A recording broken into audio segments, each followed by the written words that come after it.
Peter Burns. He's almost a Birminghamian, according to Dunaway. What is up, Burns? How are you?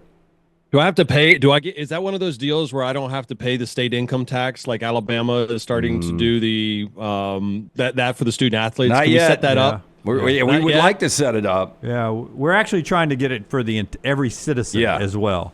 We're So that's what I was wondering. Like when I saw that, they're like Georgia did it first, and Alabama was like that. I'm like, man, if I'm a firefighter, like a police Yeah. officer, if I'm a teacher, I'm be like, wait a minute, like hold up, just one Yeah. second. Yeah. But it just means more, gentlemen. Hello. Yeah, How are y'all? you could live in Birmingham, right?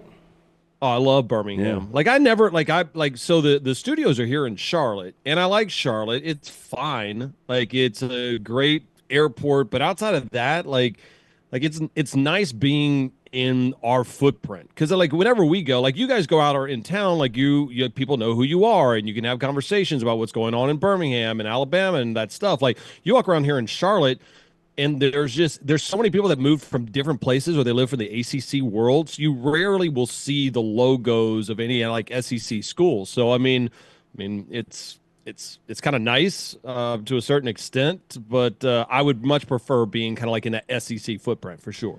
So you are in the ACC footprint at times. It's like a mixture. How did the ACC folks react to everybody singing the praises of the SEC having maybe the best basketball conference we've ever seen for a single year? Did I lose? Yeah. Am I back? Yeah. Am I good? Yeah. Okay. Yes, this is good technology. This is why you guys only have me on once every like 6 months now. It's 'cause I can't afford the dial-up internet here.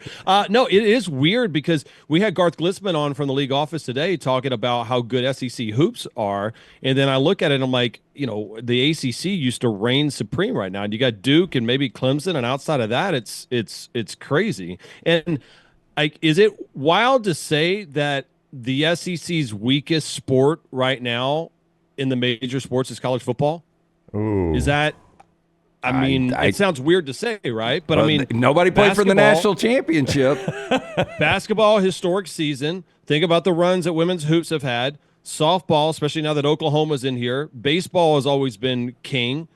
Gymnastics has been incredible. I mean, you look at all the sports right now. Is football the weakest link in all of the major sports? I mean, that's wild to say, but it might be. God. Okay, so give me a team that is, well, outside the top 10, top 15 in the SEC that you have the most confidence in making a Final Four run. And I'll just run through the handful: Missouri, Kentucky, Mississippi State, Ole Miss.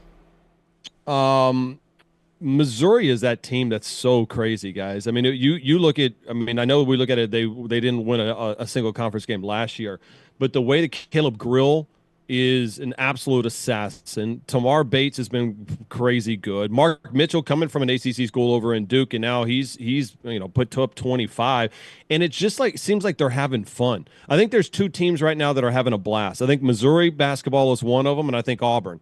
Like, it just seems like the vibes are good. And I go back and look at the two other contenders we talked about, national title guys, is Alabama and Tennessee. And I look at Alabama right now as a team that's scuffling a little bit, and almost like the body language seems a little bit off. And the same thing with Tennessee. I mean, Tennessee, if they don't win that second half against Vanderbilt and they lose that game, I also kind of wonder if the wheels would start getting a little bit of loose on that squad. So they got all the talent in the world, but Missouri, to me, Lance, is a team that just nobody gives a proper respect to, and they're damn good. And Dennis Gates is a hell of a coach. this ending schedule for Alabama, we knew what it was going to be. And you start with a loss at Auburn, loss at the Missouri team you're talking about, loss at home to Auburn, at Missouri. Now the easiest game left happens to be 17th ranked Kentucky tomorrow. It seems like a pivotal game for this Alabama team because you still have Mississippi State, Tennessee on the road, Florida, and Auburn left out there. It seems pretty important tomorrow. Yeah, I mean, I think it's just more of just kind of how do you not make sure you don't backslide? Because I think with Oates, and I think that's why he gets so passionate, is that he knows how good this team is. Like, I remember watching Saban when he would win national championships, and he would get so fired up, but that's also the teams that he knew that they were going to win a title. And you could remember the teams that he didn't think that were very good. He was almost like a kinder, gentler Saban and kind of coached them up and wasn't as upset. because he knew. And I think that goes to show you how strong Nate Oates thinks this team can be. So, I mean, with no Lamont Butler, no Jackson Robinson, if they go into T-Town and bring that losing streak to 3, I think all of a sudden you do have to worry a little bit. You have to worry about a team that, hey, you have all these great playmakers, but even, Oates talked about it, Jim, a couple days ago, saying he needed to change the lineup after the Auburn game because he said, quote, I needed to get more playmakers on the court at the same exact time. Like, they're trying to figure out their rotation is right now. And I don't know. It just, does it look to you like they're having fun? And I know fun is an overrated word that we use in sports. Like, hey, does a team vibe? But I think there's a serious vibe issue going on with Alabama compared to how I see other teams right now. Yeah, it's almost like they're inside their own head. They're having to think about no turnovers, think about this shot, that shot. What am I supposed to be doing defensively? It's not coming easy to them. It's almost like they're inside their head, and that's why tomorrow is so important. You can free it up with one big win against Kentucky, and everything could be back to all good. Yeah, I mean, Amari Williams has been great for Kentucky, but I mean, I think the size should be a big issue with them, and frankly, they're not great. I mean, they don't have the point guard play, and that's why it's interesting. I want to see Alabama play some defense against a Kentucky team that, frankly, is going to struggle with turnovers tomorrow, especially over in Coleman. So I like Alabama to bounce back in that game right now. But I want to, you guys haven't talked about it. I know we've been talking hoops. What are we thinking about this championship weekend, the re-envisioning the championship, weekend for football wise? So y'all dove into that? Yeah. We were in fact just talking about it in the last hour because somebody in the SEC world, Peter, told me that while the 4-5 game, yeah, that's got some legs. They don't think there's an appetite in the conference for a 3-6 game. Because the 3 would have played all season and earned that spot. Why should it come down to a 1 game against what could be an 8-4 team that's in the 6th spot? Yeah. So, I mean, from a consumer point of view, I'm fine with it. I'd love it. It's nothing but good TV. But I kind of see that side of it. The only way I would see that you would add, like the idea of a 1 versus 8, 2-7, 4-5, 3, like that's dead on arrival. That no way in hell that thing is going to. That's almost like when you ask for a bunch of stuff in negotiation and then like, all right, I'll dwindle it down so the other idea seems really good. So I love the idea of 4-5 having to play. I've said that for years. I'm like, what if you had a challenge weekend, the last weekend of college football that's like, hey, if you're outside looking in, a way to play one more time. I'm all in on that. I'm in on the 3-6 being involved as well, only if we go to a 16-team college football playoff and there's 3 at-large bids after the automatic qualifier. So that makes sense. But if you're going to go to only a 14-team playoff, and you're right, if you're a 3 seed, you're safely in there. You're Tennessee. Why the hell do you want to play another game when you've already got your spot? No, I don't think that's going to fly. But yeah. I'm all in for the 4-5, adding 1 extra game. I would tell you because you didn't finish second. So, yes, you have to play in the 3-6 game because you didn't finish second. That would be my answer. Jim is the strict parent. He doesn't let you get away with anything. Yeah.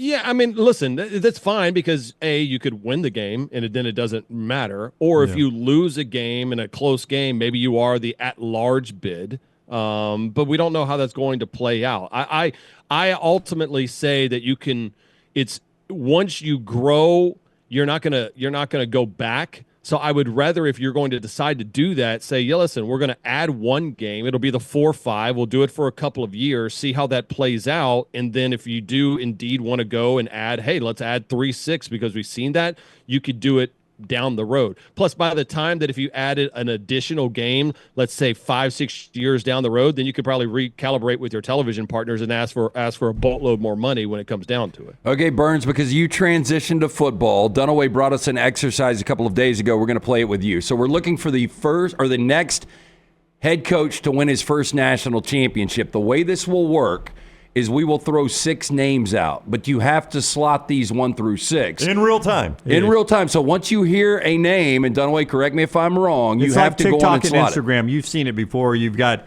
10 things it's throwing out, and you got to, okay, the cheeseburger is a snack. I'm going to put that 4th because I love cheeseburgers, but there may be something better out there. Yeah. You see All what right, I'm so saying? you're going to give me 6 names of coaches who have not won a title. I've got to rank them. Can I write them down and Yeah. then rank Well, them? Or but I you got gotta to rank them in No. real time. You Like, gotta to do it rank real them time. as they come out. Yeah. You'll see after the first Yeah, one. like if okay. he'd have said Ryan All right. Day last Yeah. year, you'd have to say, I'll put Ryan Day number 3. You don't know what's coming next. Here we go. First name Okay. on the list, James Franklin. Oh, I'm going to give him 5. All right, James Franklin is in the 5 hole. Marcus Freeman. Marcus Freeman coming in at 3. All right. Brian Kelly. LSU. Number 1. Oh, we have tapped into Louisiana Peter Burns. It's a Louisiana No, Saturday you night. know what we tapped into? We tapped into Bryce Underwood saying, "Screw you guys, I'm going to Michigan," and then LSU getting pissed and then saying, "Fine, we're going to spend all that money on transfer portal guys," Yeah. but actually is better than Bryce Underwood. So can we pause right there real Yep. quick? Because that we've talked a lot about that they really own the transfer portal in the SEC, which this day and age, used to, Peter, if you had like a top 2 signing class, that would amp up the pressure, but everybody was like, yeah, but they got to develop. You get a top transfer portal class, and it's like, buddy, you got to deliver right now for me. Well, and you don't want to be Lane Kiffin and Ole Miss. That's right. Where you're like, hey, you win all come to the SIP, and all of a sudden you lose to Kentucky, and then you go back to your boosters, and be like, all right, one more year, and the boosters like, man, I don't know. Like LSU's pissed off. They're ready to go. Yeah. So I got him slotted at 1. All right, what's you my got other you three? got the even numbers left, Wait, 2, 4, and 6. Do you spell your name like this? Bjorn? Oh, God. BEAUXRNS. This. Yes, Yeah. I'm in for that. Well, my daughter's name is Bo, and it's That's right. Beaux. That's so right, we got to yeah. do the Cajun spell. Yeah. Fantastic. Next on the list, Alabama's Kalen DeBoer. Ooh, I got 2, 4, and 6. 2, 4, and left. 6 are- I'm gonna put him at. I'll put him at 2. Rammer Jammer, I hear you. Okay. Dan Lanning. Here's where it gets difficult. Dan Lanning. Yep. I'm gonna put him at 4, and Oh. then whoever. Well. What are you gonna have at 6? Well, you know Is what's it gonna be coming. Lane Kiffin? The $12 No. million man. Steve Sarkisian. Sark, so you've got him at 6. That's You- right. Hey, it's okay, Peter. Son of a gun. I had Kelly at 1. I had DeBoer 2, Freeman 3, Franklin 4, Sark 5, and Dan Lanning 6. I'm right there with you on He's Brian about 4 Kelly. off. Okay. I Yeah. mean, I'm in there now. Again, we had this conversation earlier today on our show with me and Chris Doring. Everybody wants to talk about Arch Manning, and there's no doubt there's as much hype about him. But I think there's more hype about him nationally. But I think internally in our SEC world, I'm much more interested to see what DJ Lagway is going to do this upcoming season for Florida than I am what Arch Manning is going to do for Texas. Like, I already feel like I know that Arch is going to be good, but I think the entire program and Billy Napier's future revolves around DJ Lagway being what we hope he can be versus whether or not Arch Manning is the next coming of Christ. Yeah, and I honestly, Peter, I think I would definitely take Lenora Sellers this year in front of Arch. And I think I probably would take DJ Lagway in front of Arch. Again, sight unseen, but and I've said this a million times, if Arch was that good, he would have been playing this year. Yeah, I'm a firm believer in that. But I think too is the reason why I want Arch to work so well is that it harkens back to the days that we grew up and watched college football, whereas some guy would come in, he was a freshman with red shirt, then he'd play a little bit, and then boom, you could not wait to see this kid develop and finally play. Like, this was the old like ramp up style for football players when we were growing up. And I think that's huge. I mean, like I said, I think the idea that you throw these guys feet to the fire like a DJ Lagway right off the bat into the toughest conference in college football and say, hey, I want you to be great. I think that's almost unfair to these kids. Same thing with Nico Iamaleava. Even though he had a redshirt season, like, I think that's difficult for these guys. All right, he is Peter Burns. See him throughout the weekend on the SEC Network as college basketball heats back up in the best college football conference we have ever seen with human eyes. Burnsy, thank you so much for the time. Always fun talking with you.